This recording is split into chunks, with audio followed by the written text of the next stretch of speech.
আসসালামু আলাইকুম, কি অবস্থা সবার? কেমন আছো তোমরা সবাই? তো আশা করি তোমরা সবাই খুব ভালো আছো।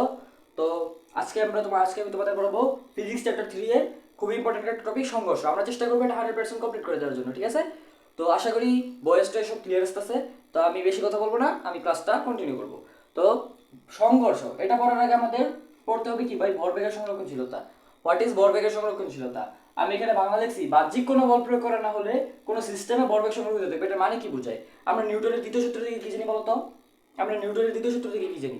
নিউটনের দ্বিতীয় সূত্র থেকে আমরা জানি কোনো বস্তুর উপর প্রযুক্ত বল ভরবেগের পরিবর্তনের হারের কি সমানুপাতিক। ভরবেগের পরিবর্তনের হারের কি ভাই? সমানুপাতিক। এটা আমরা জানি কিনা বলো?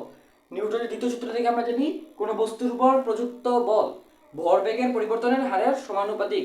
তাহলে আমাদের আমাদের কি বলছে? ভরবেগের সংরক্ষণশীলতা আমাদের কি বলছে? বাহ্যিক কোনো বল প্রয়োগ করা না হলে, বাহ্যিক কোনো বল প্রয়োগ করা না হলে, অর্থাৎ এই যে আমাদের এফ এর মানটা, এটার মান জিরো হবে। বাহ্যিক কোনো বল যদি আমি প্রয়োগ না করি তাহলে আমাদের এফ এর মানটা কি হবে? জিরো হবে। তাহলে এখানে আমাদের এফ এর মান যদি জিরো হয়ে যায় তাহলে জিরো ইজ ইকুয়াল টু কি আসে? এখানে একটা সমানুপাতিক ধ্রুবক কি আসে? আর কে এর মানটা কত? 1।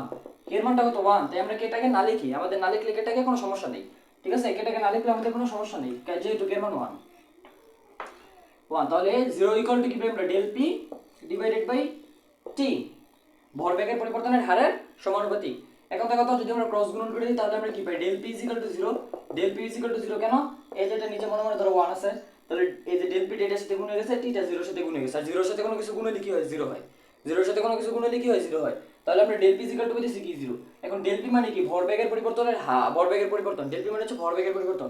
এখন ভরবেগের পরিবর্তন কি? ভরবেগের পরিবর্তন হচ্ছে m v minus m u. ধরো কোনো একটা বস্তু কি বলতেছে, এম্বরের একটা বস্তু প্রথমে ইউ বেগ নিয়ে চলতেছে, এরপরে একটু পরে বস্তু এম্বরের সেই সেম বস্তুটা ভি বেগ নিয়ে চলতেছে, তাহলে তার ভরবেগের পরিবর্তন কি? ভরবেগের পরিবর্তন মানে হচ্ছে শেষ ভরবেগ মাইনাস আদি ভরবেগ। শেষ ভরবেগ কত? এম ভি, এবং আদি ভরবেগ কত? Minus m u. এটা হচ্ছে তার কি? ভরবেগের পরিবর্তন। অর্থাৎ শেষ ভরবেগ থেকে আমরা যদি আদি ভরবেগটা বাদ দিই তাহলে আমরা যেটা পাবো সেটা হচ্ছে আমাদের ভরবেগের পরিবর্তন, ঠিক আছে? এখন ভরবেগ তো জানো সবাই, ভরবেগ মানে হচ্ছে কি? ভর আর বেগের গুণফল। ভর আর বেগের গুণফল। তাহলে এখানে আমরা ডেল পি জায়গায় লিখতে পারি m v minus m u. Del p জায়গায় লিখতে পারি m v minus m u equal zero. এখন এমবিটা কি বলতো ভাই? এমবিটা হচ্ছে কি আমাদের একদম শেষ ভরবেগ না? শেষ ভরবেগ না? এমবিটা কি আমাদের শেষ ভরবেগ কিনা? শেষ ভরবেগকে আমরা চাইলে পি ফাইনাল লিখতে পারি। পি ফাইনাল মানে কি? শেষ ভরবেগ। আর আমরা আদি ভরবেগটাকে আমরা কি লিখতে পারি? পি ইনিশিয়াল লিখতে পারি, মানে শুরুর ভরবেগ। শুরুর ভরবেগ। তাহলে আমরা এখানে এমবি কে লিখতে পারি কি? P final. কি বলে? P final. আর এমইউ কে লিখতে পারি আমরা কি? P initial. তাহলে ইকুয়াল জিরো। Equal zero. তাহলে এখান থেকে যদি আমরা একটা কাজ করি, এই পি ফাইনালটাকে রেখে দেই আর পি ইনিশিয়ালটাকে পাশে পাঠিয়ে দিই, তাহলে কি হয়? P final is equal two P initial. তাহলে ভরবেগের সংরক্ষণশীলতার সূত্র থেকে আমরা কি পেতেছি? ভরবেগের সংরক্ষণশীলতার সূত্র থেকে আমরা পেতেছি যে কোনো একটা বাহ্যিক কোনো বল প্রকার না হলে কোনো সিস্টেমে ভরবেগ সংরক্ষিত থাকবে। অর্থাৎ শেষ ভরবেগ এবং আদি ভরবেগ আমাদের কি থাকবে? সবসময় সমান হবে। যেমন এখানে এমইউ এবং এমভি দুইটার গুণফল সবসময় সমান। আন্ডারস্ট্যান্ড? হুম, আন্ডারস্ট্যান্ড কিনা বলো?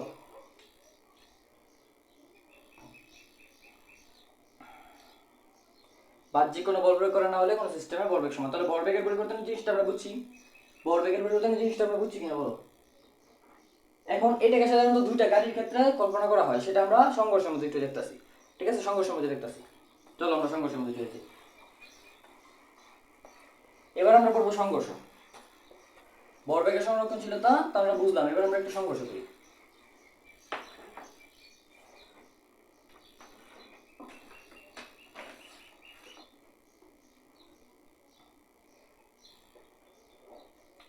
এবার দেখো, সংঘর্ষ। সংঘর্ষ জিনিসটা কি? সংঘর্ষ জিনিসটা আমরা সবাই বুঝি। ধরো এদিক থেকে একটা গাড়ি আসতেছে, এদিক থেকে একটা গাড়ি আসতেছে, দুইটা গাড়ি মনে মধ্যে সংঘর্ষ হয়েছে, এটাকে বলে এক ধরনের সংঘর্ষ। তাহলে সংঘর্ষ কত ধরনের থাকে? সংঘর্ষ সাধারণত আমরা দুই ধরনের সংঘর্ষ করে থাকি। সংঘর্ষ আমরা কত ধরনের পড়ে থাকি? দুই ধরনের সংঘর্ষ করে থাকি। একটা হচ্ছে স্থিতিস্থাপক সংঘর্ষ, একটা হচ্ছে কি ভাই? স্থিতিস্থাপক। একটা হচ্ছে স্থিতিস্থাপক সংঘর্ষ, আর একটা হচ্ছে আমাদের কি ভাই? অস্থিতিস্থাপক সংঘর্ষ। আরেকটা কি আমাদের? অস্থিতিস্থাপক সংঘর্ষ। অস্থিতিস্থাপক সংঘর্ষ। এখন স্থিতিস্থাপক সংঘর্ষ কি আর অস্থিতিস্থাপক সংঘর্ষ কি? স্থিতিস্থাপক সংঘর্ষ হচ্ছে যে সংঘর্ষের মধ্যে ভরবেগ সংরক্ষিত থাকবে এবং গতিশক্তি সংরক্ষিত থাকবে। যে সংঘর্ষের মধ্যে আমাদের ভরবেগ এবং গতিশক্তি দুইটাই সংরক্ষিত থাকবে, দুইটাই সংরক্ষিত থাকবে, সেটা হচ্ছে আমাদের স্থিতিস্থাপক সংঘর্ষ। এখন ভরবেগের সংরক্ষণ বলতে কি বুঝাইতেছে আর গতিশক্তি সংরক্ষণ বলতে কি বুঝাইতেছে সেটা আমরা একটু পরে দেখতেছি। আমরা ভিজুয়ালাইজ করে একটু দেখবো, মানে চিত্রকে আমি দেখাই দিব। এখন আপাতত জানো, এখনই দেখাবো, 1 মিনিটও দেরি করতেছি না। তারপর অস্থিতিস্থাপক সংঘর্ষ কি ভাই? অস্থিতিস্থাপক সংঘর্ষের মধ্যে ভরবেগ সংরক্ষিত থাকবে। অস্থিতিস্থাপক সংঘর্ষের মধ্যে ভরবেগ সংরক্ষিত থাকবে কিন্তু গতিশক্তি সংরক্ষিত থাকবে না। কিন্তু ভাই কি থাকবে না? গতিশক্তি সংরক্ষিত থাকবে না। গতিশক্তি কি থাকবে না? সংরক্ষিত থাকবে না। তাহলে আমরা পেতেছি সংঘর্ষ কয় প্রকার? দুই প্রকার। একটা হচ্ছে স্থিতিস্থাপক সংঘর্ষ, একটা অস্থিতিস্থাপক সংঘর্ষ। স্থিতিস্থাপক সংঘর্ষে কি হয়? ভরবেগ সংরক্ষিত থাকে কিন্তু গতিশক্তি সংরক্ষিত থাকে না। আবার অস্থিতিস্থাপক সংঘর্ষে কি হয়? ভরবেগ সংরক্ষিত থাকবে কিন্তু গতিশক্তি সংরক্ষিত থাকবে না। বুঝছো কিনা বলো? স্থিতিস্থাপকে কি থাকবে? ভরবেগ সংরক্ষিত থাকবে, গতিশক্তি সংরক্ষিত থাকবে। আর অস্থিতিস্থাপক কি হবে? ভরবেগ সংরক্ষিত থাকবে কিন্তু গতিশক্তি সংরক্ষিত থাকবে না। এটাই হচ্ছে আমাদের সংঘর্ষের প্রকারভেদটা। এখন ভরবেগ কিভাবে সংরক্ষিত থাকে আর গতিশক্তি কিভাবে সংরক্ষিত থাকে সেটা যদি আমরা একটু বুঝি, তাহলে আমরা তিনটা কেস দেখবো। তিনটা কেস দেখলে আমরা এই জিনিসটা বুঝে ফেলবো। তাহলে এটাকে নোট করে রেখো, ঠিক আছে? একটু নোট করো। আমি যেটা আগে লিখেছি সেগুলো একটু নোট করো, স্ক্রিনশট নিয়ে। তো দেখো কেস ওয়ান, কেস ওয়ান দেখো কেস ওয়ানে কি হয়। ধরো তোমার একটা বস্তু, এটার বড় হচ্ছে m1, m1 বরের বস্তুটা u1 বেগে এইদিকে গতিশীল। m1 বরের একটা বস্তু, m1 বরের একটা বস্তু u1 বেগে এইদিকে গতিশীল। আরেকটা বস্তু আছে ধরো m2, আরেকটা বস্তু আছে m2। এই বস্তুটা ধরো u2 বেগে এইদিকে গতিশীল, u2 বেগে এইদিকে গতিশীল। বুঝছো কিনা? u2 বেগে এইদিকে গতিশীল। এখন আমরা ধরে নিতেছি u1টা u2 এর থেকে বড়, এটা আমরা ধরে নিছি। u1টা u2 এর থেকে বড়, এটা কি করছি আমরা ভাই? ধরে নিছি। তাহলে এটা গেল আমাদের কেস ওয়ান। এখন কেস টু এর মধ্যে ধরো কি হয়েছে? কেস টু এর মধ্যে কি হয়েছে বলো তো? দেখো u1টা বড়, u2টা ছোট, মানে এই ব্যাগটা বেশি, এর ব্যাগ কম, এর ব্যাগ বেশি, এর ব্যাগ কম। এখন এর যেহেতু ব্যাগ বেশি, এই অবশ্যই এর থেকে জোরে যাইতেছে, ফাস্ট যাইতেছে।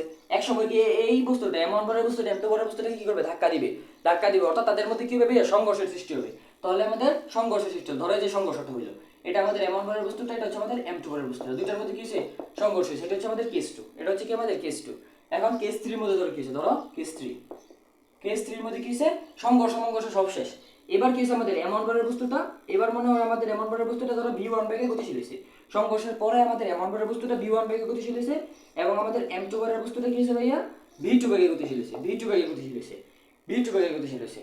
এখন এই যে একটা সিস্টেম, এই পুরো সিস্টেমের মধ্যে যদি তুমি বাহ্যিক কোনো বল প্রয়োগ না করো, পুরো সিস্টেমের মধ্যে যদি তুমি কোনো বাহ্যিক বল প্রয়োগ না করো, তাহলে তোমার ভরবেগটা কি থাকবে? সংরক্ষিত থাকবে। ভরবেগটা সংরক্ষিত থাকবে মানে কি?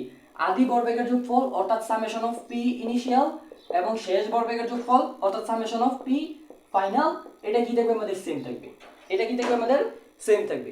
এখন আদি ভরবেগের সমষ্টি কত? আদি ভরবেগ কি আমাদের m1 u1, আদি ভরবেগ কি আমাদের m1 u1, আর আমাদের শেষ ভরবেগ আদি ভরবেগ এটা হচ্ছে m1 u1 এবং m2 u2 এর যোগফল, m2 u2 এর যোগফল। এটা হচ্ছে কি আমাদের আদি ভরবেগের সমষ্টি। এটা হচ্ছে কি ভাই? আমাদের আদি ভরবেগের সমষ্টি। এখন আমাদের শেষ ভরবেগের সমষ্টি কি? m1 v1 plus m2 v2 equal কি? m1 v1 plus m2 v2। তাহলে এটা হচ্ছে আমাদের কি একটা সূত্র? এটা হচ্ছে কি আমাদের একটা সূত্র? এটা হচ্ছে আমাদের ভরবেগের সংরক্ষণশীলতার সূত্র। এটা হচ্ছে আমাদের ভরবেগের সংরক্ষণশীলতার সূত্র। একটু যেটা দেখেছি সেটা তোমাদের বোঝানোর জন্য দিছি, সেটা কনসিডার করবা না, এটা কনসিডার করবা। ঠিক আছে? বুঝছো? বুঝছো কিনা বলো? ভরবেগটা কিভাবে সংরক্ষিত সেটা বুঝছো কিনা? এখন আমাদের আরো একটা সূত্র আছে, সেটা হচ্ছে আমাদের গতিশক্তি সংরক্ষণশীলতা। যদি আমাদের এই সংঘর্ষটা স্থিতিস্থাপক হয়, সংঘর্ষটা কি হয় ভাই? আমাদের স্থিতিস্থাপক হয়, তাহলে আমাদের গতিশক্তি সংরক্ষিত থাকবে। গতিশক্তি সংরক্ষণ মানে কি? গতিশক্তির সূত্র কি বলো? গতিশক্তির সূত্র হচ্ছে হাফ এম বি স্কোয়ার। গতিশক্তির সূত্র হচ্ছে কি আমাদের? Half m v square. তাহলে এই পুরো সিস্টেম যদি আমাদের গতিশক্তি সংরক্ষিত থাকে, যদি স্থিতিস্থাপক হয়, তাহলে তো সংরক্ষিত থাকবে। তাহলে সেটা আমরা নির্ণয় করবো কিভাবে? একটা সূত্র আছে গতিশক্তি সংরক্ষণশীলতার, একটা সূত্র হচ্ছে কি ভাইয়া? Half m1 v1 square plus half m2 v2 square equal কি? Half m1 v1 square. এই কি করছি? এটা m1 u1 স্কোয়ার হবে, m1 u2 স্কোয়ার হবে, তারপরে হবে m1 v1 square plus half m2, জায়গা হতো না, কও কি করতে। আবার লিখি কি ভাইয়া? Half m1 u1 square plus half m2 u2 square equal কি? Half m1 v1 square plus half m2 v2 square. এটা হচ্ছে কি ভাই? আমাদের গতিশক্তি সংরক্ষণশীলতার সূত্র। এটা কি ভাই? আমাদের গতিশক্তি সংরক্ষণশীলতার সূত্র। বুঝছো কিনা বলো? এত যে পেশাল বললাম, বুঝছো? জিনিসটা ক্লিয়ার হয়েছে? সংঘর্ষটা কিভাবে হয় এবং কিভাবে সংরক্ষিত থাকে, এটা গেল আমাদের একটা ব্যাপার। এখন আরো একটা কাহিনী ঘটে এখানে, আরো একটা কাহিনী ঘটে এখানে। আরেকটা কাহিনী কি ঘটে? আরেকটা কাহিনী কি ঘটে সেটা আমরা একটু দেখতেছি। তার আগে আমরা আরো দুটো সূত্র শিখি, আরো দুটো সূত্র শিখি। এই উপরে এতটুকু মুছে ফেলি, আর দুটো সূত্র আমরা শিখি, আর দুটো সূত্র। ধরো তোমার প্রশ্নে সব কিছু ঠিক আছে, তোমাকে v1 এবং v2 এর ভ্যালু চাইছে, v1 এবং v2 এই দুটার মান বের করতে বলছে। তুমি তখন কিভাবে বের করবা? তোমার কাছে ধরো m1 দিয়ে দিছে, m2 দিয়ে দিছে, u1 দিয়ে দিছে, u2 দিয়ে দিছে, সবগুলো তোমাকে দিয়ে দিছে। তোমার কাছে চাইছে v1 এর মান এবং v2 এর মান। তুমি এই দুটো কিভাবে বের করবা? এই দুটো বের করার জন্য সূত্র আছে, এই দুটো বের করার জন্য কি আছে? সূত্র আছে। তো v1 নির্ণয়ের সূত্র কি বলো? v1 নির্ণয়ের সূত্র কি? v1 নির্ণয়ের সূত্র হচ্ছে v1 নির্ণয়ের সূত্র হচ্ছে নিচে হবে m1 plus m2, m1 plus m2, উপরে হবে কি, উপরে হবে m1 minus m2 into u1 plus 2m2 u2, 2m2 u2। এটা হচ্ছে কি আমাদের v1 নির্ণয়ের ফর্মুলা। এটা হচ্ছে কি ভাই আমাদের v1 নির্ণয়ের ফর্মুলা। v2 নির্ণয়ের ফর্মুলা কোনটা, v2 ইকুয়াল টু কি, নিচে m1 প্লাস m2, নিচে m1 প্লাস m2, উপরে হবে কি আমাদের m2 মাইনাস m1 ইন্টু হবে u2 প্লাস 2m1 u1। এটা মাথায় রাখবা। এখন এটাকে মনে রাখবা কিভাবে, নিচে সবসময় তোমার বস্তু দুইটার ভরের যোগফল হবে, এটা মাথায় রাখবা। আমার এখানে বস্তু কি আছে, m1 ভরের একটা বস্তু আছে, m2 ভরের একটা বস্তু আছে, তাহলে নিচে কি হবে আমাদের m1 এবং m2 দুইটার যোগফল হবে, নিচে হবে ভর দুইটার যোগফল, আর উপরে কি হবে, আমরা কোনটা বের করতেছি, প্রথমে আমরা v1 এটা দেখি, আমরা v1 বের করতেছি। v1 মানে কি, v1 আছে u1 এর পরিবর্তিত রূপ, u1টা এটা চেঞ্জ হয়ে আমাদের v1 হইছে কিনা বলো, u1টা চেঞ্জ হয়ে আমাদের v1 হইছে, তাহলে এখানে পাওয়ার কার বেশি। আমি এটা বোঝানোর জন্য বলতেছি, তোমরা আবার এটা করে মনে করো না, এটা জাস্ট বোঝানোর জন্য, তুমি কিভাবে সূত্রটা মনে রাখবে, এটাকে থিওরি আবার বেশি মিলাইতে চাও না। এখানে u1 এর পাওয়ার বেশি, তাই আমরা এখানে প্রথমে কি দিছি, u1 দিছি। এখন u1 এর যেহেতু পাওয়ার বেশি, u1টা কার ব্যাগ, m1 এর ব্যাগ, এজন্য m1টা আগে, তাই এখন আরেকটা তো আছে, আরেকটা বেচারা বলে রয়েছে কি m2, এই m2টা কি করবা, বাদ দিয়ে দিবা, বাদ দিয়ে দিবা এখান থেকে, বাদ দিয়ে দিছে রে তুই সরদা। এখন দেখো তো m2টাকে তুমি বাদ দিয়ে দিছো, যখন সে তো কষ্ট পাবে না, তো কষ্ট পাইলে তুমি কি করতেছো, এই প্লাস দিয়া 2 দিবা, এই 2 দিবা দরকার নেই, প্রথমে m2 দিবা, তারপরে m2 বন্ধু কত, m2 এর বন্ধু হচ্ছে u2, তুমি এখানে m2 আর u2 গুণ করে দাও, বুঝছো না, এটা ফুলে গেছে রে বাবা, এটা আমি মাত্র বানাইতেছিলাম, পরে আমার নামে আবার রোস্টিং শুরু হয়ে যাবে, এসব করে যদি ভিডিও বানাই তো আমার নামে আবার রোস্টিং শুরু করবো তোমরা তো আবার লোক ভালো না, থাক, তোমাদের আধারে জিনিস বুঝাইতাম না, যা থিওরির মধ্যে আছে সেটাই বুঝাম, থিওরির বাইরে যাওয়ার দরকার নেই, থিওরির বাইরে গেলে তোমরা আমাকে রোস্ট করবে, হবে তো। তাহলে v1 নির্ণয়ের ফর্মুলা এটা, v2 নির্ণয়ের ফর্মুলা এটা, ওকে, বুঝছো কিনা বলো, এটাই নোট করবা, সব নোট করবা, ঠিক আছে, মাথায় রাখতে হবে এগুলা। তাহলে বুঝছি কিনা বলো আমরা। এখন দেখো আরেকটা জিনিস আমরা দেখি, ধরো আরেকটা জিনিস কি, আমাদের এমন ভরের একটা বস্তু, ধরো আমাদের এমন ভরের একটা বস্তু কি, এইদিকে u1 বেগে গতিশীল, এবং m2 ভরের একটা বস্তু এইদিকে কি u2 বেগে গতিশীল, u2 বেগে গতিশীল, একটা এমন ভরের বস্তু u1 বেগে এইদিকে গতিশীল, m2 ভরের বস্তু u2 বেগে এইদিকে গতিশীল। আমরা কল্পনা করলাম u1 is greater than u2, এখন ধরো তাদের মধ্যে সংঘর্ষ হইল, সংঘর্ষের পর ধরো দুইটা বস্তু কি হইতাছে, মিলিত বেগে যাইতাছে, m1 এবং m2 মিলিত হইয়া v বেগে চলতেছে, m2 এবং m1 মিলিত হইয়া কি বেগে চলতেছে ভাই, v বেগে চলতেছে, তখন এই v নির্ণয়ের ফর্মুলাটা কিভাবে বের করবে তুমি, এই ভিটাকে তুমি কিভাবে বের করবা বলো, আমাকে বলো, m1 m2 মিলিত হইয়া কি বেগে চলতেছে, v বেগে চলতেছে, এই ভিটাকে তুমি কিভাবে বের করবে, আমি একটু সাইডে আঁকতাছি চিত্রগুলো, যাতে আমি ওই পাশে বুঝাইতে পারি।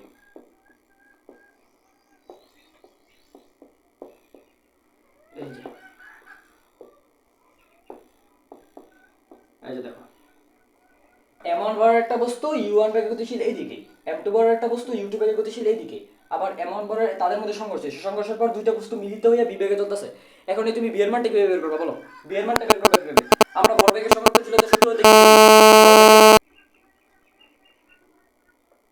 আমরা কি জানি ভাই, আদি ভরবেগের সমষ্টি অর্থাৎ summation of p initial equal to summation of p final. এখন সামেশন অফ p ইনিশিয়াল মানে কি, m1 plus m1 u1 plus m2 u2 plus m1 v1 plus m2 v2, এটা কি, এটা হচ্ছে আমাদের ভরবেগের সংরক্ষণশীলতার সূত্র। এখন আমাদের বস্তু দুইটা কি করতেছে, বস্তু দুইটা মিলিত হয়ে v এ চলতেছে, তার মানে আমাদের v1 এবং v2 কি সেম, v1 আর v2 সেম, এটা কি v1 আর v2 সেম হয়ে কি হয়েছে কি v হয়ে গেছে। তাহলে এখানে যদি আমরা মানটা বসাই, m1 u1 plus m2 u2 equal m1 v plus m2 v, এখানে বসাইছি কিনা বলো, তারপরে লিখে দেখো m1 v1 plus m2 u2 equal, এখান থেকে আমরা যদি v টা কমন নিই তাহলে v কমন লিখে থাকি m1 প্লাস m2 থাকে, ঠিক আছে। তাহলে এখান থেকে যদি আমরা v টাকে রেখে m1 প্লাস m2 টাকে এই পাশে পাঠিয়ে দিই তাহলে কি হবে, নিচে m1 প্লাস m2 চলে যাবে, আর উপরে থাকবে আমাদের m1 u1 plus m2 u2, এই যে এটা আমরা পাইছি না, এটা হচ্ছে আমাদের v নির্ণয়ের ফর্মুলা, এই vটা মিলিত বেগ নির্ণয়ের ফর্মুলা হচ্ছে এটা আমাদের। যদি কখনো আমাদের প্রশ্ন বলে মিলিত বেগ নির্ণয় করো তাহলে আমরা এই ফর্মুলাটা ইউজ করব, মিলিত বেগ নির্ণয় করতে বললে আমরা কি করব ভাইয়া, এই ফর্মুলাটা ইউজ করব। দেখো বুঝছো কিনা বলো, পানি খেয়েছি, বিশাল বড় বোতল নিয়েছি পানি খাওয়ার জন্য।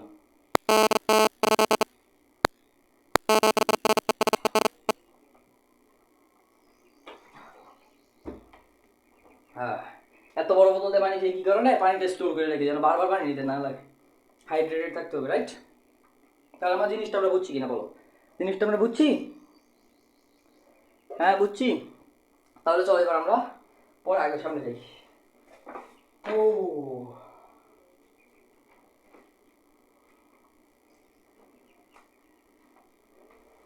চলো আমরা এখানে একটা জিনিস দেখি, আমরা একটা কোয়েশ্চেন সলভ করি। চলো আমরা এখানে একটা কোয়েশ্চেন সলভ করি। দেখাও যে সমান ভরের দুটো বস্তুর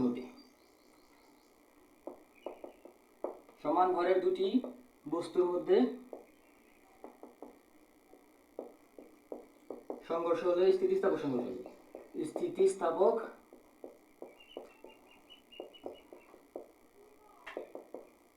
তারা বেগ বিনিময় করে। আমার লেখা খুবই খারাপ, একটু কষ্ট করে বুঝে নিন। দেখা হচ্ছে সমান ভরের দুটি বস্তুর মধ্যে কি বলছে এটাকে, দুটি বস্তুর মধ্যে স্থিতিস্থাপক সংঘর্ষে তারা বেগ বিনিময় করে। আমাদের প্রশ্নে বলছে দেখাও যে সমান ভরের দুটি বস্তুর মধ্যে স্থিতিস্থাপক সংঘর্ষে তারা বেগ বিনিময় করে, এটা আমাদের দেখাইতে বলছে। চলো আমরা দেখাই। এখন ধরো সমান ভরের একটা বস্তু, সমান ভরের দুইটা বস্তু বলছে, সমান ভরের দুইটা বস্তু, তার মানে আমাদের m1 এবং m2 দুটো কি সেম, ইকুয়াল কি u1 m এর সমান, m1 এবং m2 দুটো সেম, যেটা m এর সমান। তাহলে আমাদের বস্তুর ভরটাকে আমরা কি ধরছি, m ধরে নিছি। তাহলে m ভরের দুইটা বস্তু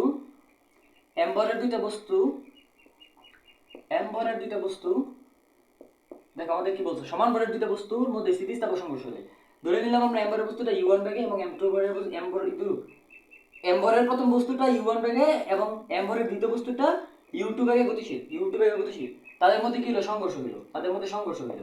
এখন আমাদের দেখাইতে বলছে কি তারা বেগ বিনিময় করে, অর্থাৎ m এই যে প্রথম বস্তুটা এটার বেগ কি u1, এই u1 টা এইখানে চলে যাবে, মানে u1 যে বেগটা এটার বেগ হয়ে যাবে, এবং u2 যে বেগটা এই বেগটা আমাদের m1 ভরের প্রথম বস্তুটার বেগ হয়ে যাবে।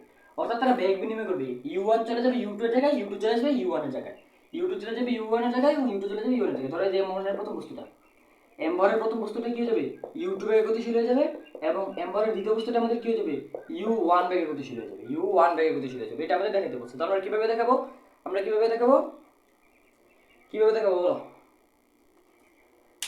বলো আমরা একটা সূত্র বলছিলাম না, v1 নির্ণয়ের ফর্মুলা, আরেকটা ফর্মুলা বলছিলাম না v2 নির্ণয়ের ফর্মুলা।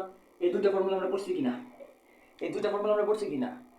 এই দুইটা থেকে আমরা বের করবো কিভাবে। দেখো দুইটা বস্তু, একটা বস্তু u1 বেগে গতিশীল, একটা বস্তু u2 বেগে গতিশীল, তাদের মধ্যে সংঘর্ষ হয়েছে। এমন ভরের বস্তুটা একটা বেগপ্রাপ্ত হয়েছে এবং এই ভরের বস্তুটা আরেকটা বেগপ্রাপ্ত হয়েছে। এই u1 টা মূলত কিসের মান বলতো, এই u1 টা মূলত আমাদের v1 এর মান, কিসের মান, v1 এর মান। এবং এই u2 টা এবং এই u1 টা আমাদের কিসের মান বলতো ভাই, v2 এর মান। তাহলে এখান থেকে যদি আমরা কোনভাবে v1 সমান সমান u2 এবং v1 সমান সমান কি দেখাতে পারি, u2, এবং v2 সমান সমান আমরা u1 দেখাতে পারি, তাহলে তো আমাদের কাজটা হয়ে যায়। এই দুটো যদি আমরা দেখাতে পারি তাহলে তো আমাদের কাজটা হয়ে যায়, বুঝছো কিনা বলো। এখন আরেকবার সামারাইজ করে দিই। m ভরের একটা বস্তু u1 বেগে গতিশীল, m ভরের আরেকটা বস্তু u2 বেগে গতিশীল, তাদের মধ্যে সংঘর্ষের পর m ভরের বস্তুটা ধরো v1 বেগে গতিশীল, u2 দেওয়া দরকার, m ভরের বস্তুটা ধরো v1 বেগে গতিশীল এবং এই বস্তুটা v2 বেগে গতিশীল। এখন আমাদের দেখাইতে হবে v1 এর মানটা u2 এর সমান এবং v2 এর মানটা u1 এর সমান, এটা আমাদের দেখাইতে বলছে। তাহলে আমরা বলতে পারবো তাদের মধ্যে বেগ বিনিময় হয়েছে। এখন আমরা কিভাবে বের করবো, v1 এবং v2 এর ফর্মুলা দিয়ে আমরা বের করবো। দেখো আমরা বের করি। আমরা v1 এর ফর্মুলা দিয়ে কি জানি, v1 এর ফর্মুলা হচ্ছে কি, নিচে হচ্ছে দুইটা ভরের বস্তু যোগফল, m প্লাস n, দুইটা তো সেম ভরের বস্তু, তাদের ভর সমান, তাহলে m আর m যোগ করে দিছি। আর উপরে কি হবে আমাদের m মাইনাস m ইনটু কি u1 আর plus 2m u2 2m u2, এটা হচ্ছে আমাদের কি v1 এর ফর্মুলা। m টা যেহেতু সেম তাই আমরা m লিখছি, m1 m2 ইনক্লুড করিনি। তাহলে এখান থেকে দেখো m মাইনাস n কি বলো তো, m মাইনাস n হচ্ছে 0। এখন 0 দিয়ে কোনো কিছুকে গুণ করলে সেটা কি আলটিমেটলি 0 আসে। তাহলে আমাদের উপরে থাকে কি, আমাদের 2m u2, আর নিচে থেকে আমাদের m আর m যোগ করলে কি, m আর m যোগ করলে 2m। তো উপর থেকে 2m আর নিচে থেকে 2m পাবো, তাহলে আমাদের থাকে কি u2। তাহলে আমরা v1 কি বেশি, u2 বেশি, আমরা কি বেশি, u2 বেশি, আমরা u2 বেশি। এবার সেম ভাবে যদি আমরা দেখাতে পারি v2 u1, তাহলে আমাদের কাছে, তাহলে আমরা v2 নির্ণয়ের ফর্মুলাটা অ্যাপ্লাই করি। v2 নির্ণয়ের ফর্মুলা কি ভাইয়া, v2 নির্ণয়ের ফর্মুলা হচ্ছে নিচে হচ্ছে m প্লাস m, উপরে হচ্ছে m মাইনাস m, এখানে হচ্ছে u2 প্লাস 2m u1, এটা হচ্ছে আমাদের v2 নির্ণয়ের ফর্মুলা। তাহলে দেখো m মাইনাস m কি 0, তার মানে 0 দিয়ে কোনো কিছু গুণ করলে টোটালটা কি আসে, 0 আসে। তাহলে আমাদের উপরে থাকে হচ্ছে 2m u1 আর নিচে m আর m যোগ করলে কি হয় 2m, তাহলে উপর পক্ষ থেকে 2m আর 2m বাদ দিলে থাকে কি u1, তাহলে b2 সমান সমান আমরা কি পেয়েছি u1 পেয়েছি, b2 সমান সমান কি পেয়েছি আমরা u1 পেয়েছি। তাহলে আমরা কি বলতে পারবো যে দুইটা সমভরের বস্তুর মধ্যে স্থিতিস্থাপক সংঘর্ষ হলে তারা বেগ বিনিময় করে? আমরা বলতে পারবো কিনা? অবশ্যই আমরা বলতে পারবো। এই সূত্রটা, এই প্রমাণটা থেকে আমরা বলতে পারি যে সমভরের দুইটা বস্তুর মধ্যে যখন আমাদের এই স্থিতিস্থাপক সংঘর্ষ হবে তখন তারা কি করবে? বেগ বিনিময় করবে। বেগ বিনিময় করবে। এটাই, এটা ছিল আমাদের প্রথম প্রশ্ন। ঠিক আছে কিনা বলো? তো চলো এবার আমরা কিছু কোয়েশ্চেন সলভ করি। চলো আমরা কি করি, কিছুটা কোয়েশ্চেন সলভ করি। আমি প্রশ্ন পাশে নিচ্ছি, আবার মনে করেন আমি গাইড থেকে পড়াইতেছি। আমি কিনেছি ভাই প্রশ্ন নিচ্ছি, এই যে আমার খাতা, এই যে আমাদের খাতা দেখবা, এই যে ঢাকা বোর্ড 25, উত্তর সহ প্রশ্নটা রাখছি যেন আমি মিলাইতে পারি। ঠিক আছে? আবার বললো না ভাইয়া দেখে পড়ায়, ফারুক ভাইয়া দেখে পড়ায়। ঠিক আছে, চলো ঢাকা বোর্ড 25 সালের প্রশ্নটা আমরা একটু দেখি। আমি প্রশ্নটা তুলি।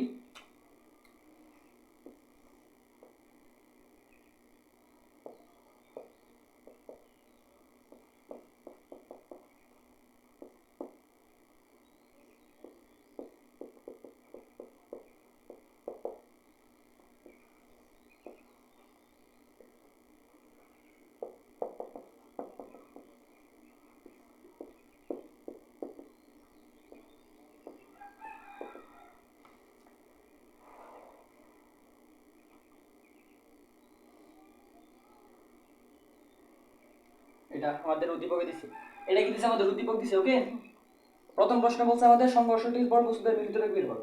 প্রথম প্রশ্ন বলছে মিলিত বেগ, এটা আমাদের ঢাকা বোর্ড 25 সালে আসছে, ঢাকা বোর্ড 25 সালে আসছে।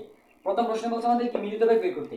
প্রথম প্রশ্নে আমাদের কি বলছে? মিলিত বেগ বের করতে বলছে। পরের প্রশ্নতে বলছে আমাদের সংঘর্ষটি স্থিতিস্থাপক কিনা।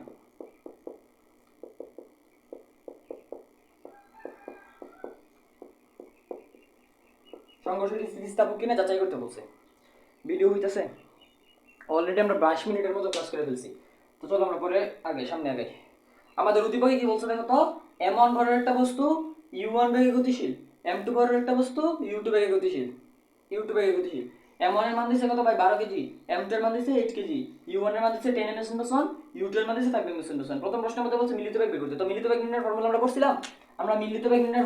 কি ভাই? v is equal to কি বলছিলাম? নিচে হচ্ছে m1 plus m2 আর উপরে হচ্ছে কি আমাদের m1 u1 plus m2 u2, m1 u1 plus m2 u2। এটা হচ্ছে আমাদের কি ভাই? মিলিত বেগ নির্ণয়ের ফর্মুলা। এটা হচ্ছে আমাদের মিলিত বেগ নির্ণয়ের ফর্মুলা। তাহলে দেখো তো এখানে m1 এর মান কত?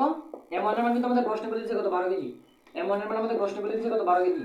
তারপরে m2 এর মান কত বলে দিয়েছে? 8 কেজি বলে দিয়েছে। m2 এর মান কি বলে দিয়েছে? 8 কেজি বলে দিয়েছে। 8 কেজি বলে দিয়েছে। u1 এর মান কত? u1 এর মান কত বলে দিয়েছে? u1 এর মান হচ্ছে 10 ms/1 বলে দিয়েছে। u1 এর মান 10 ms/1 বলে দিয়েছে। এবং u2 এর মান কত বলে দিয়েছে? 5 ms/1 বলে দিয়েছে। u2 এর মান হচ্ছে 5 ms/1 বলে দিয়েছে। তাহলে এই মানগুলো যদি আমরা এখানে ইনপুট করে দেই তাহলে আমরা কি পাবো? আমাদের কাঙ্ক্ষিত রেজাল্টটা পেয়ে যাব। আমরা পেয়ে যাবো। তাহলে দেখো, তোমাদের বুঝাইতে আমাদের ক্যামেরা বাইরে চলে যেত, নাহলে দেখা যায় না এদিকে, বুঝছো? নাহলে দেখা যায় না। তাহলে m1 এর মান কত বলছে? 12 কেজি বলছে। তো 12 ইনটু u1 এর মান কত? 10, u1 এর মান কিন্তু 10, তারপরে প্লাস m2 কত? 8 কেজি, m2 হচ্ছে আমাদের 8 কেজি ইনটু u2 কত ভাই? 5। নিচে হচ্ছে কি আমাদের m1 প্লাস m2, m1 হচ্ছে কত? 12 প্লাস 8। এটাকে যদি আমরা ক্যালকুলেশন করি তাহলে আমাদের কি আসবে ভাই? অ্যানসারটা আসবে। কারণ আমার ক্যালকুলেটর হইতেছে। হ্যাঁ, where is my calculator? আমি তো ইংরেজি পারি না, গ্রামার বলেছে মনে হয়।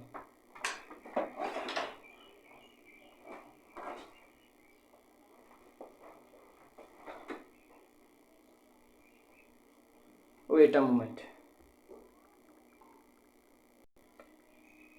কপাল, জানো কি করছি? আমার বৃহস্পতিবারে এক্সাম ছিল, বায়োলজি। ঠিক আছে, তো এক্সাম দিতে গেছিলাম। এখন আমি নিয়ে গেছিলাম ক্যালকুলেটার। এখন ক্যালকুলেটার আমি কি করছি? হলে রেখে এসে করছি। এটা কোনো কথা করছি? কাম করলাম। এখন আমি কি করাবো? ক্লাসটা কিভাবে করাবো? এখন কি ম্যানুয়ালি যোগ করবো? আমি তখন ম্যানুয়ালি যোগ করতে বাকি করার আছে। 12কে 10 দিয়ে গুণ করলে কি হয় বলো? 12কে 10 দিয়ে গুণ করলে কি হয়? 120। 120 প্লাস 5 টাকা কত? 40। নিচে কত? 12 যোগ করলে কত? 20 হয়। তাহলে 120 আর 40 যোগ করলে কত হয়? 4 2 6। তাহলে উপরে 160 আর নিচে কত ভাই? 20। তাহলে 0 0 কেটে দিয়ে 2 6 বাদ দিলে কত হয়? 8। তাহলে আমাদের কি আছে? 8 ms/1 1 আসতেছে, তাহলে আমাদের মিলিত বেগ কত ভাই 8 ms/1, মিলিত বেগ কত 8 ms/1। বুঝছো? তোমরা ক্যালকুলেটর দিয়ে করো, আমি ক্যালকুলেটর অলরেডি কেটে বসে, এখন ম্যানুয়ালি করে দিবো আমার। এই তরিকে কামনা করে দিলাম কি। তাহলে আমরা প্রথম প্রশ্ন সলভ করে ফেলছি, মিলিত বেগ বের করে ফেলছি। এবার আমাদের দ্বিতীয় প্রশ্নটা আমরা দেখি। দ্বিতীয় প্রশ্ন আমাদের কি বলছে ভাই, এখানে আমরা বিয়ের মানটা লিখে রাখি, হ্যাঁ বিয়ের মানটা লিখে রাখি। দ্বিতীয় প্রশ্নের মধ্যে সংঘর্ষটি স্থিতিস্থাপক কিনা আমাদের দেখাইতে, সংঘর্ষটি কি স্থাপক কিনা স্থিতিস্থাপক কিনা। তো চলো আমরা দেখাই, মার্কারটা একটু পাল্টাই, মার্কারটার উপর বেশি প্রেসার করে দেয়।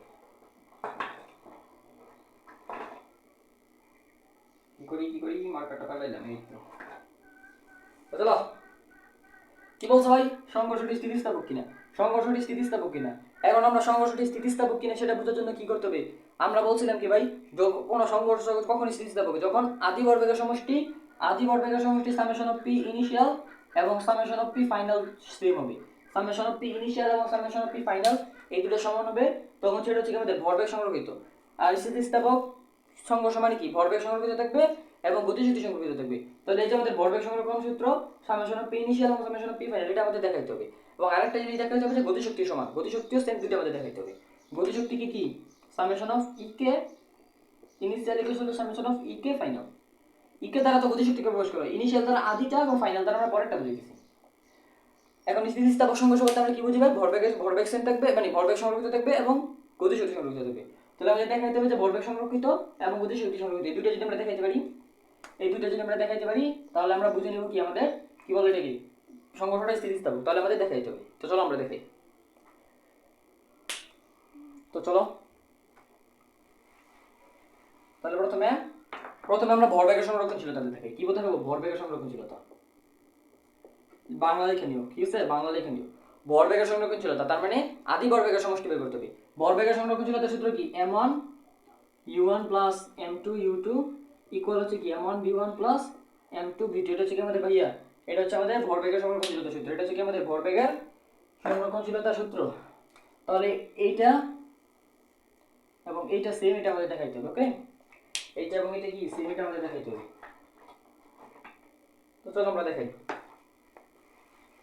প্রথমে আদি ভরবেগের সমষ্টি বের করি আমরা। চলো প্রথমে আমরা আদি ভরবেগের সমষ্টি সামেশন অফ পি ইনিশিয়াল বের করি। সামেশন অফ পি ইনিশিয়াল মানে কি m1 u1 plus m2 u2। এটা হচ্ছে কি আমাদের আদি ভরবেগের সমষ্টি। তাহলে m1 এর মান কত, m1 এর মান হচ্ছে 12, m1 এর মান হচ্ছে 12, u1 কত, u1 হচ্ছে 10 ইনটু 10, m2 কত, m2 হচ্ছে 8, m2 কি ভাই 8 ইনটু u2 কত, u2 হচ্ছে 5। তাহলে এটা যোগ করলে কত 120 প্লাস 5 40 কত 160, 160। এখন ভরবেগের একক কি, ভরবেগের একক হচ্ছে কেজি ms/1, ভরবেগের একক কি ভাই কেজি ms/1, ভরবেগের একক কি কেজি ms/1। বুঝছো কিনা, বুঝছো কিনা বলো, কেজি ms/1। KG ms/1। তাহলে এটা হচ্ছে আমাদের কি আদি ভরবেগের সমষ্টি। এখন আমাদের বের করতে হবে শেষ ভরবেগের সমষ্টি। শেষ ভরবেগ কি দ্বারা প্রকাশ করে, সামেশন অফ পি ফাইনাল। তাহলে দেখো সামেশন অফ পি ফাইনাল, তাহলে আমাদের বস্তুটি কি বেগে চলতেছে ভাই, মিলিত বেগে চলতেছে। বস্তুটা আমাদের কি বেগে চলতেছে, মিলিত বেগে চলতেছে। তার মানে কি v1 এবং v2 ইকুয়াল টু কি v, এইটা। তাহলে এইটা ভাই, তাহলে আমাদের m1v প্লাস m2v, এটা হচ্ছে কি আমাদের শেষ ভরবেগ। এটা হচ্ছে আমাদের কি শেষ ভরবেগের সমষ্টি। এখান থেকে v কমন নিলে কি v into m1 plus m2।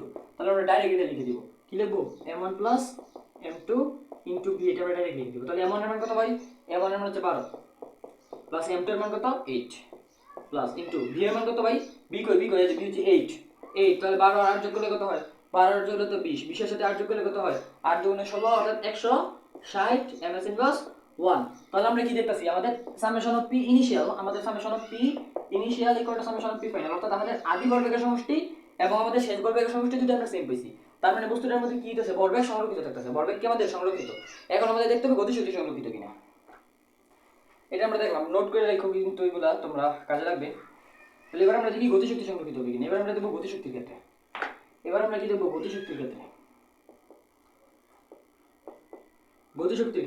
গতিশক্তির ক্ষেত্রে কি ভাই, সামেশন অফ ইকে ইনিশিয়াল অর্থাৎ আদি গতিশক্তির সমষ্টি। আদি গতিশক্তির সমষ্টি কি, half m1 u1 square plus half m2 u2 square. তাহলে এখানে মানটা বসাই দিই আমরা, হাফ m1 এর মান কত, m1 এর মান হচ্ছে 12 ইনটু 12 ইনটু u1 কত ভাই, u1 হচ্ছে 10 square plus half into m2 কত, m2 হচ্ছে 8 আর ইনটু u2 কত, u2 হচ্ছে 5 স্কয়ার। তাহলে সব কিছু ক্যালকুলেশন করি, 12 ইনটু হাফ হচ্ছে 6, 10 এর উপর স্কয়ার করলে কত হয়, 10 এর উপর স্কয়ার করলে কি হয় 100। তাহলে 100 ইনটু 6 কত, 600। 1600 প্লাস হাফ ইন্টু 8 কত 4, 5 এর উপর স্কয়ার কত 25, 4 5 কত 20, 4 5 কি 4 5 এর উপর করলে 25, 25 ইন্টু 4 কত 125, 125 তাহলে আমাদের যোগ করলে কত 725, 725 কেজি এমএস ইনভার্স দূর কি কেজি এমএস ইনভার্স। শক্তির একক কি ভাই? জুল। শক্তির একক কি? জুল। গতিশক্তির একক কি? জুল। ঠিক আছে, গতিশক্তির একক কি? জুল।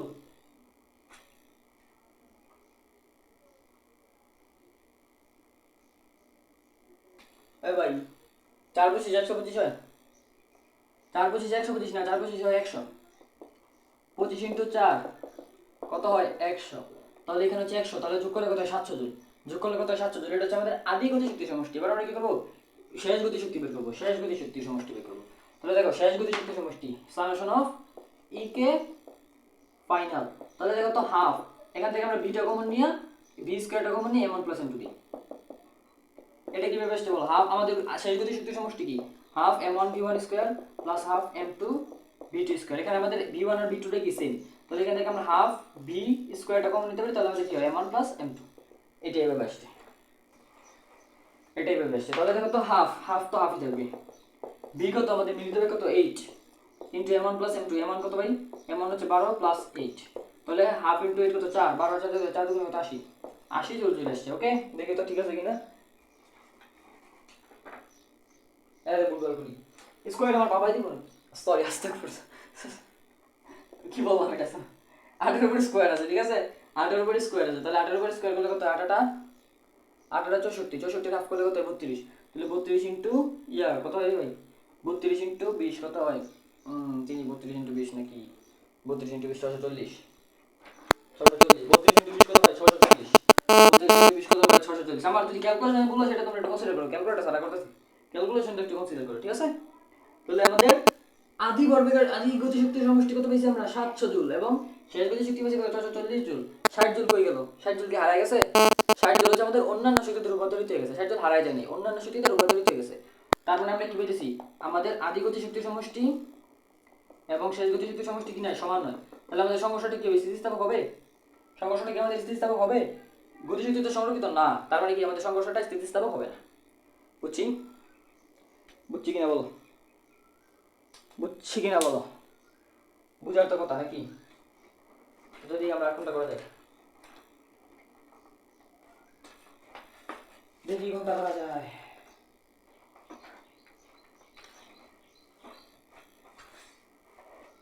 চলো আমরা সিলেট বোর্ড 25টার গ নম্বরটা করি, সিলেট বোর্ড 25-এর গ নম্বরটা আমরা করি।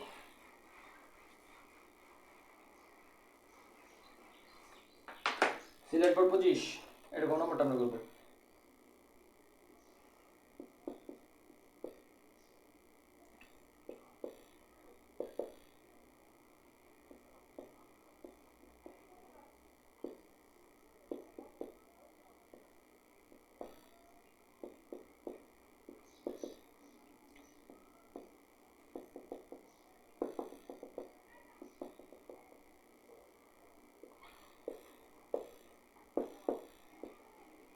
এটা হচ্ছে আমাদের সিলেট বোর্ড 25-এর উদ্দীপক। সিলেট বোর্ড 25, সিলেট বোর্ড 25-এর উদ্দীপক কি বলছে? 600 কেজি ভরের একটা বস্তু এইদিকে 20 এমএস ইনভার্স বেগে গতিশীল, এবং 400 কেজি ভরের একটা বস্তু এইদিকে 10 এমএস ইনভার্স বেগে গতিশীল, এবং তাদের মধ্যবর্তী ডিসটেন্স কত দিছে? 300 মিটার দিছে। তাদের মধ্যবর্তী ডিসটেন্স কত দিছে ভাই? 300 মিটার দিছে। প্রথম প্রশ্ন বলছে কত সময় পর বস্তুদের মধ্যে সংঘর্ষ হবে। প্রথম প্রশ্ন কি বলছে? কত সময় পর বস্তুদের মধ্যে কিভাবে সংঘর্ষ হবে?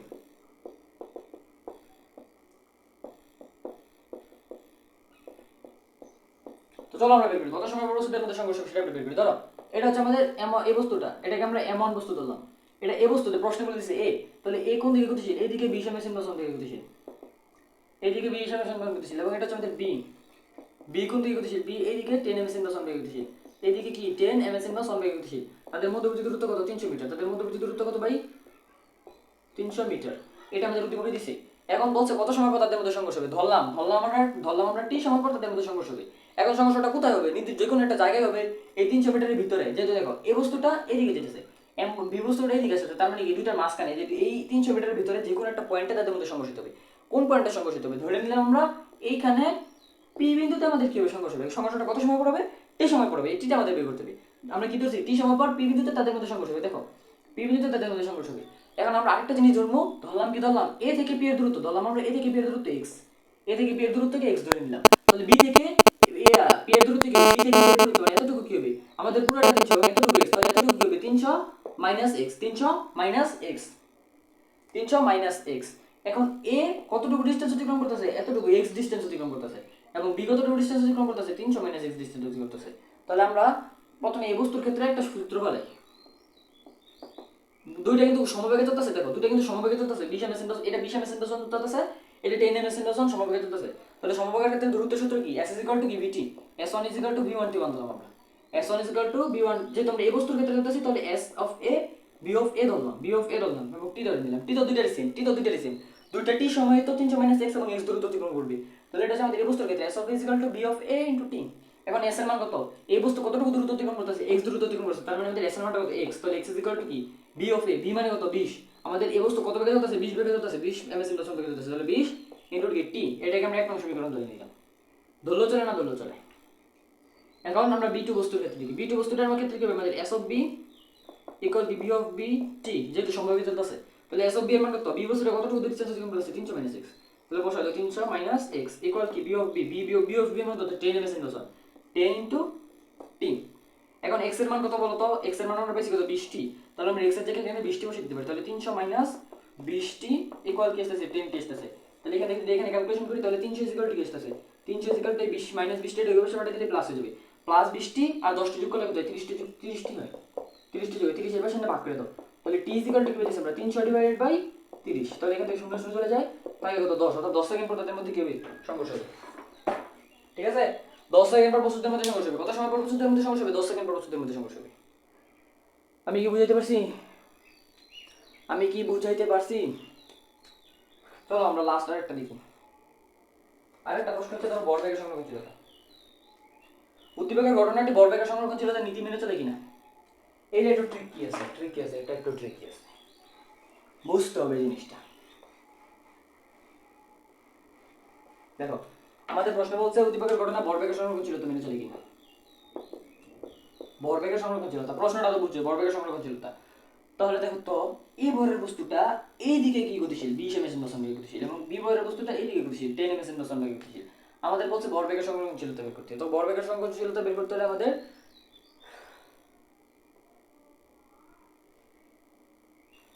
আমাদের আরেকটা জিনিস প্রশ্ন বলে দিছে, মিলিত বেগ আমাদের প্রশ্ন বলে দিছে, মিলিত বেগ v 8 ms বলে দিছে, এটা আমাদের কি বলে দিছে, মিলিত বেগ v 8 ms বলে দিছে, এবং মিলিত বেগের দিক কোন দিকে বলছে, মিলিত বেগের দিক বলছে এর দিকে, এর গতির দিকে বলছে, এর গতির দিকে, এর গতির দিকে, এর গতির দিকে মিলিত বেগ কত বলছে আমাদের v 8 ms আমাদের প্রশ্ন বলে দিছে, লিখতে ভুলে গেছি। তো দেখো আমাদের প্রথমে কাজ কি, আদি ভরবেগের সমষ্টি বের করা, আদি ভরবেগের সমষ্টি summation of p initial equal two কি m1 u1 plus m2 u2, এখানে m1 এর মান কত 600 দিয়েছে, 600 ইনটু u1 এর মান কত দিয়েছে 20, তো দিলাম 20 প্লাস m2 এর মান কত দিয়েছে m2 m2 দিয়েছে আমাদের 400 ধরে নিছি আর কি, ধরে নিছি 400 ইনটু u2 এর মান কত দিয়েছে 10, এখন তুমি এখানে 10 বসাই দিবা, তারপরে ক্যালকুলেশন করবা, বলো তারপরে ক্যালকুলেশন করবা কিনা বলো, যদি তোমার উত্তর হ্যাঁ হয় তাহলে তুমি বলো। কেন দেখো তো এই বস্তুটা যেতেছে এইদিকে, এই বস্তুটা যেতেছে এইদিকে, এবং বি বস্তুটা আসতেছে তার বিপরীত দিকে, অর্থাৎ এই দিকটা যদি পজিটিভ দিক হয় তাহলে এই দিকটা আমাদের নেগেটিভ দিক হবে, এই দিকটা আমাদের কি হবে নেগেটিভ দিক হবে, তুমি যেতেছো এইদিকে তোমার বন্ধু যেতেছে এইদিকে, তাহলে তুমি যেদিকে যেতেছো তোমার বন্ধু তার বিপরীত দিকে আসতেছে না, তো ফিজিক্সের বিপরীত মানে কি মাইনাস, তাহলে যেহেতু আমরা 20 থেকে প্লাস ধরছি, 20 থেকে আমরা প্লাস ধরছি, তাহলে এখানে আমাদের 10টা কি মাইনাস বসাইতে হবে, 10টা কি মাইনাস বসাইতে হবে, যেহেতু এই 10টা বিপরীত দিকে আসতেছে, আবার ধরো তুমি এই 10টাকে পজিটিভ বসাইছো, 10টাকে পজিটিভ বসাইছো, তার মানে 10টা পজিটিভ, আর 10টাকে পজিটিভ বসাইলে আমাদের এই দিকটা পজিটিভ হয়ে যাবে এবং এই দিকটা নেগেটিভ হয়ে যাবে। যদি তুমি 10 কে পজিটিভ বসাও তাহলে 20 কে আমাদের কি বসাইতে হবে নেগেটিভ বসাইতে হবে, 20 কে আমাদের নেগেটিভ বসাইতে হবে, অর্থাৎ তোমার দুইটার একটা করতে হবে, হয় 10 কে পজিটিভ বসাবে নাহলে 20 কে বসাইবে, পজিটিভ বসাইবে, যেগুলো একটাকে পজিটিভ আর একটাকে নেগেটিভ বসাইতে হবে, যদি তারা পরস্পর বিপরীত দিক থেকে আসে।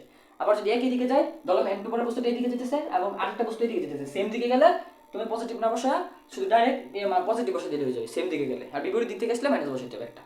ওকে ওকে, তাহলে পরে ক্যালকুলেশন করে নিও, আমার তো ক্যালকুলেটর নাই, তাহলে দেখা দিতে আমার আজান দিয়ে দিতেছে, আমার গোসল করে নামাজে যেতে হবে। তারপরে দেখো এখন দেখো এটা আমাদের কি আদি ভরবেগের সমষ্টি ক্যালকুলেশন করবা, তারপরে এবার আমাদের শেষ ভরবেগ বের করতে হবে, সামেশন অফ p ফাইনাল, এটা কত হবে, এটা কত হবে, এটা হচ্ছে কি m1 প্লাস m2, যেহেতু মিলিত বেগে যত আছে তাহলে আমাদের v, এখন v এর মানটা কি হবে বলো, m1 কত বলছে 600 400 প্লাস, আচ্ছা ধরো 600 প্লাস 400, এখন ভি কি বলছে আমাদের এর গতির দিকে ভি 8m/s1। এখন এর গতির দিকে বলতে কি যেতেছে, এ কোন দিকে যেতেছে, এ হচ্ছে এদিকে যেতেছে, এদিক থেকে আমরা কি ধরছি পজিটিভ ধরছি, এদিক থেকে কি ধরছি আমরা পজিটিভ ধরছি, তার মানে আমাদের বি এর মান শুধু +8 হবে। যদি আমাদের এর গতির দিক থেকে নেগেটিভ ধরতাম আমরা, এই 20 থেকে যদি আমরা মাইনাস বসাইতাম, 20 থেকে যদি আমরা মাইনাস বসাইতাম, তাহলে এর গতির দিক কত, এর গতির দিক নেগেটিভ হয়ে যেত, এর গতির দিক নেগেটিভ হয়ে যেত। সেক্ষেত্রে আমাদের এখানে কি বসাইতে হতো, এরটাকেও মাইনাস বসাইতে হতো, এরটাকেও কি বসাইতে হতো, মাইনাস বসাইতে হতো। কিন্তু যেহেতু আমরা এর গতির দিক থেকে +20 ধরছি, তার কারণে আমরা কি করতেছি, এই দিকটাকে পজিটিভ ধরে নিছি, তার মানে এখানে এইটা আমরা পজিটিভ বসাইছি। যদি আমাদের 20টা নেগেটিভ হতো, 20টা নেগেটিভ হতো, তাহলে এটাও নেগেটিভ হতো। যদি এখানে প্রশ্ন করতো বি এর গতির দিকে, তাহলে বি এর গতির দিক দিকে এইদিকে, এদিকে হচ্ছে কি -10m/s আমরা ধরে নিছি, আমরা কি ধরে নিছি -10m/s, তাহলে এখানে এইটা কি হতো, মাইনাস হয়ে যেত, যেহেতু বি এর গতির দিক বলছে। ঠিক আছে, তারপরে ক্যালকুলেশন করে দেখে নিবে ভরবেগ সংরক্ষিত কিনা। তাহলে বুঝছো, আশা করি বুঝছো। তো আজকের ক্লাস এতটুকুই। এই সংঘর্ষের যতটুকু পাই আমি করাই দিছি। আমার দেখবা chapter 3 test paper solving class আছে, ওইখানে সংঘর্ষের সব ধরনের অঙ্ক ম্যাথ করেছি, কিন্তু বেশি পড়েছিলাম না, তাই আজকে বেসিক সব কিছু ম্যাথ করে দিলাম। ওই ক্লাসে আমি 25 সালের কোনো ম্যাথ করাই নেই, এই ক্লাসে আমি 25 সালের ম্যাথ করে দিয়েছি। ঠিক আছে, আল্লাহ হাফেজ, পরবর্তী কোনো ক্লাসে দেখা হচ্ছে।